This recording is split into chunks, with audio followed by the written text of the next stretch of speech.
Mahal kong Pilipinas, sana nakikinig ka. Gusto ko lang magkwento sa'yo.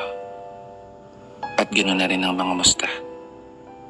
Kahit hindi ka nakakapagsalita, alam kong sobrang nahihirapan ka na.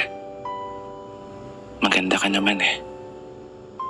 Inabuso ka lang talaga ng mga taong nakala mong aalagaan ka. Mga taong nanumpa ng katapatan sa'yo, na pagsisilbihan ka. Mga taong pinagkatiwalaan namin na sa'yo'y magsasalba.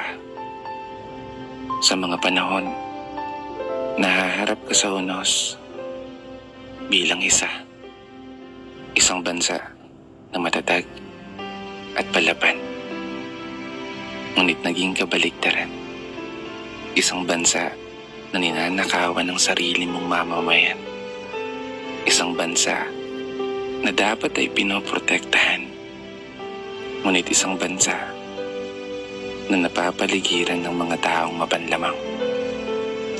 Kailan nga ba tayo magigising? Kailan nga ba kayo matatauhan? Kailan mo nga ba isa sa puso na inihalal ka ng taong bayan upang maglingkod?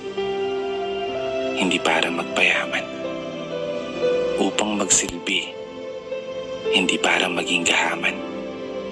Imulat mo yung mga mata mo upang tuluyan mong masilayan ang katotohanan na nakakapagod ng maging Pilipino, nakakapagod ng maging mahirap sa isang bansang inakala naming iingatan mo.